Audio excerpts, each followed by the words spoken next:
Hello दोस्तों, trading with Rajiv में आपका स्वागत है। चलिए आज बात करेंगे मार्केट में। मैंने आपको बेसिक चीज़ें बताई थी। 15 मिनट का वीडियो है, थोड़ा वीडियो मेरा लंबा लंबा होगा, ठीक है। क्योंकि देखो मैं चाहता हूँ कि आपको चीज़ें समझ में आए। मैं वीडियो बना दूंगा 5-5 मिनट में सब कुछ समझा दूंगा, लेकिन फिर आपको समझ में नहीं आएगी। तो इसलिए मैं छोटी छोटी वीडियो बना के आपको एकदम प्रॉपर समझाने की कोशिश कर रहा हूँ कि मेरी एक एक चीज़ें समझ में आए। वीडियो ज़्यादा होगा क्योंकि मार्केट बहुत बड़ी है और मार्केट में छोटी छोटी चीज़ें अगर 10 भी समझा दे तो भाई वो एक चीज़ को समझाने में 10 मिनट लग जाता है आराम से। तो मैं आज आपको समझाऊंगा कि मार्केट कैपिटल के हिसाब से सबसे बड़ी कंपनी और सबसे छोटी कंपनी क्या है और किसमें हमें वो करना है। तो हम यहाँ लिख देंगे, सिंपल सा हम लिख देंगे India top market top company लिख दो। चलो लिख देंगे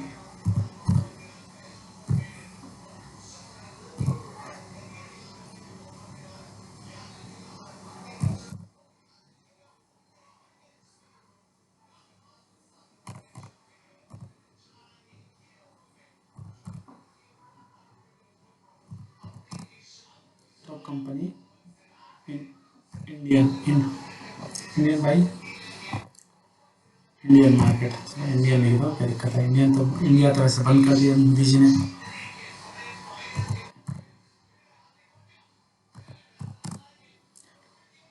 बाय वैल्यू मार्केट।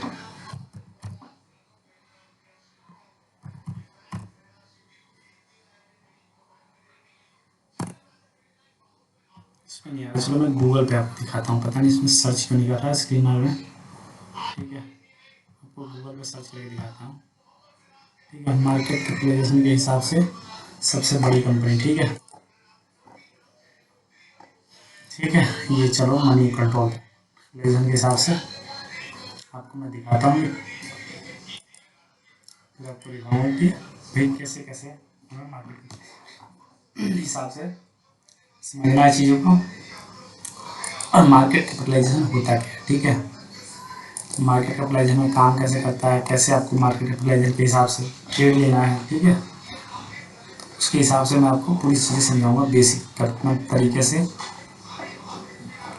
तो नेट पता नहीं क्यों दिक्कत कर रहा है और नेट दिक्कत कर रहा है, इसी वजह से सारा दिक्कत आ रही है, ठीक है।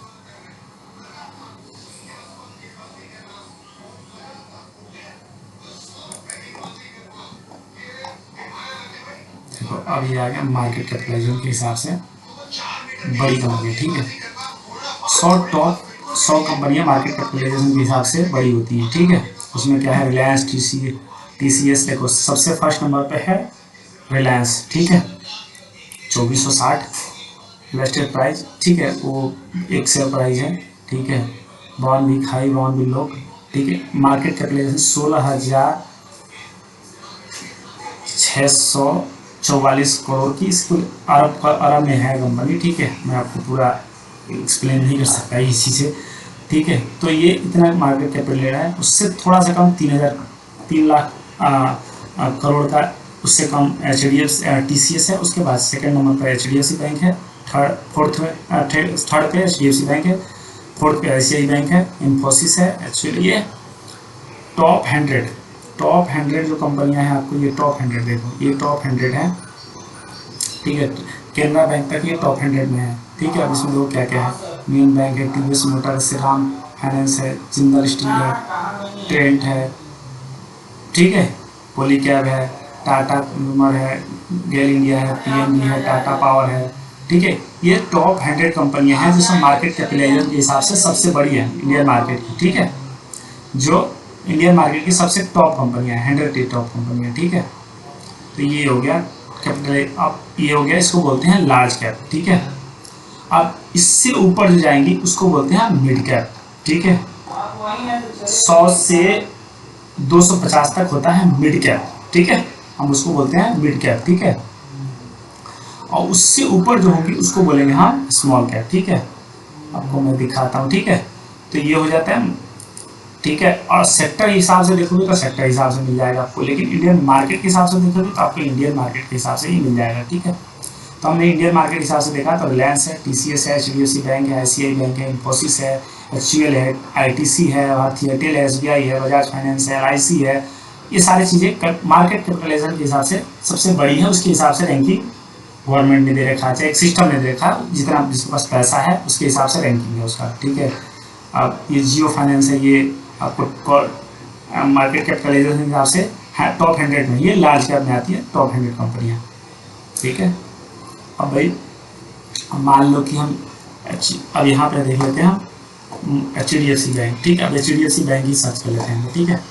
हम मान लो HDFC बैंक जाना है, कोई और जाना है, चलो बार बार कहेंगे HDFC बैंक ही बताते हैं। HDFC का बैंक है रटा हुआ है तो बार बार वही आता है याद। हम देखते हैं पोलो टायर, जिंदल स्टील, कुछ भी देख लेते हैं, उठा लेते हैं, कोई भी कंपनी उठा लेते हैं, रिलायंस ही उठा लेते हैं, चलो ठीक है।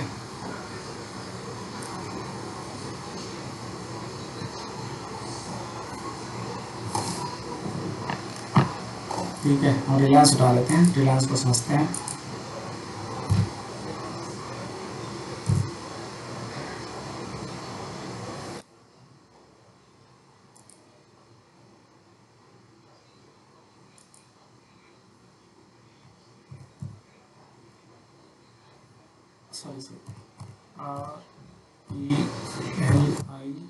रिलायंस इंडस्ट्री उठा लिया हमने, ठीक है। ये है मार्केट कैपिटलाइजेशन से रिलायंस इंडस्ट्री ने उठा लिया। मार्केट कैप इसका इतना है, इसे बोलते हैं मार्केट कैप। जो टोटल कंपनी का वो है, एक शेयर है 2458 रुपये का। अब कंपनी को टोटल कंपनी के पास 2000 शेयर है, ठीक है। 2000 लो, हाई लो दिखा है, सॉरी ये 2000 हाई लो गया है कंपनी का, 2000 मिनिमम है, मैक्सिमम 2632 तक गया है इसका हाई लो, ठीक है। इसका पी 25 है। अब देखो मार्केट कैपिटलाइजेशन के हिसाब का मतलब मार्केट कैपिटलाइजेशन क्या मतलब, इस कंपनी को खरीदना होगा तो आपके पास कितना पैसा होना चाहिए, कितना, ये 16 लाख अरब है, ठीक है, लगभग, ठीक है। तो इतना आपके पास पैसा 16 इतना होना चाहिए पैसा, अगर रिलायंस को आपको खरीदना है, ठीक है।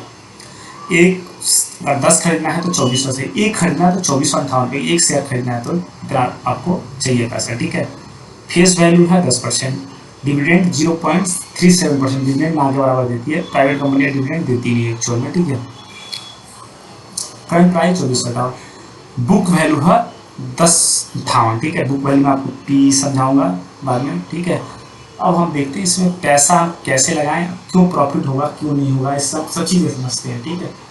तो अब चलते हैं इसका हम प्रॉफिट लॉस टोटल देखते हैं।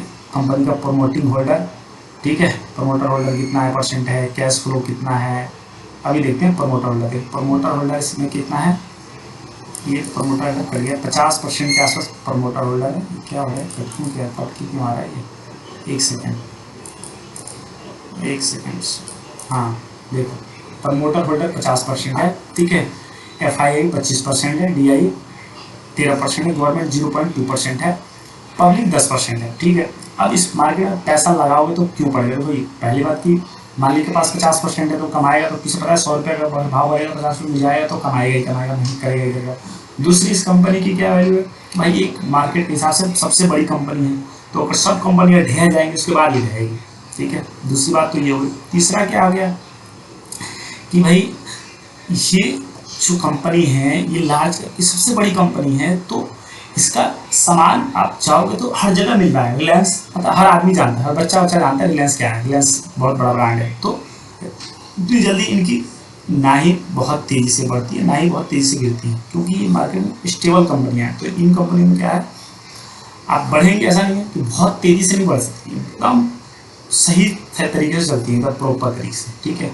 तो ये आपको गिरने का चांस ही मार्केट कैपिटलाइजेशन में और मार्केट बड़ी कंपनी में पैसा लगाने का ये फायदा है कि आपको कंपनी में पैसा नुकसान नहीं होगा, ठीक है, आप लॉस में नहीं जाओगे, ठीक है, बहुत जल्दी, ठीक है। आपने किसी लोग बता देते हैं पेनी स्टॉक ये ले लो 2 डबल हो जाएगा ट्रिपल हो जाएगा, ऐसी कंपनी में आप कभी भी शुरू मत लगाओ, शुरू में लगाओगे फंस जाओगे जब तक आपको नॉलेज नहीं है। तो जब तक नॉलेज नहीं है तो आप टॉप 100 कंपनियाँ जो हैं मार्केट की, टॉप 50 में ही लगाओ, 100 में मत जाओ, टॉप 100 कंपनियाँ हैं जो मार्केट कैपिटल के हिसाब से, या उनमें पैसा लगाओगे, ठीक है।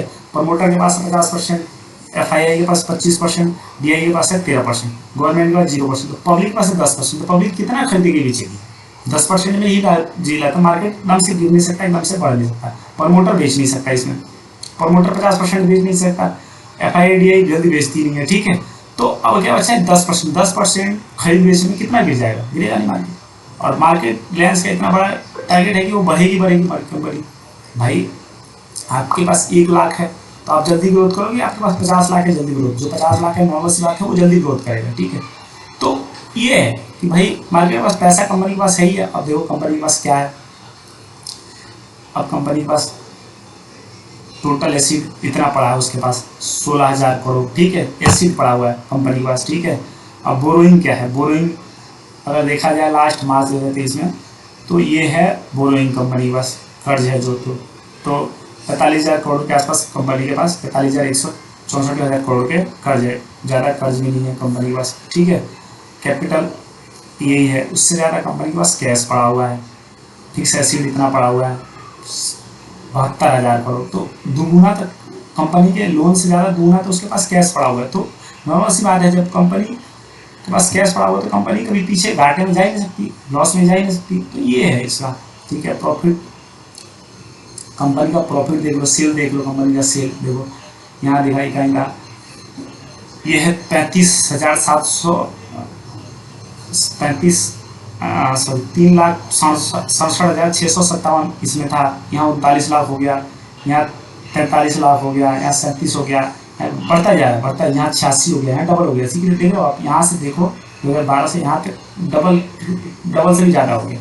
तो भाई डबल से ज़्यादा शेयर भी बढ़ेंगे, जब ये बढ़ेगा प्रॉफिट बढ़ेगा तो कंपनी का शेयर के पैसे भी बढ़ेंगे, आपके भी पैसे बढ़ेंगे, ठीक है। नेट प्रॉफिट देख लो, यहाँ बढ़ा, यहाँ घट गया थोड़ा सा, यहाँ फिर बढ़ गया, यहाँ बढ़ गया, उससे यहाँ बढ़ गया, फिर इससे ज़्यादा यहाँ बढ़ गया, ये बढ़ता जा रहा है। हर साल देखो, साल दर साल प्रॉफिट बढ़ रहा नहीं बढ़ा, ये देखो कंपनी का, तो हर साल साल दर साल प्रॉफिट भी बढ़ रहा है कंपनी का। अब यही देखना है आपको, देखो ये है जून, हर तिमाही का ये तिमाही का 4 महीने का ये क्वार्टरली रिजल्ट है। 13,000 करोड़ प्रॉफिट किया कंपनी ने, फिर 10,000 करोड़ इस क्वार्टर में उसको घाटा हो गया, फिर इस यहाँ पे इसने सीधे डबल कर दिया, ठीक है, मैं 1.5 गुना कर दिया, 15,000 करोड़ के आसपास कर दिया, 10,000 करोड़ से प्रॉफिट डीजे बढ़ गया 20%, ठीक है। यहाँ फिर इतना ही मेंटेन किया इसने, फिर यहाँ थोड़ा सा घट गया, फिर यहाँ बढ़ा दिया इसने, यहाँ से फिर सीधे 5,000 करोड़ बढ़ा दिया। तो आपको हर क्वार्टर तक क्वार्टर प्रॉफिट बढ़ रहा है, ठीक है। तो कंपनी बढ़ रही है, नॉर्मल सी बात है, कंपनी बढ़ रही है तो आपका पैसा बढ़ रहा है। तो देखो इस ऐसी कंपनियों में पैसा लगाना है जिसमें आपको प्रॉफिट मिले, ठीक है।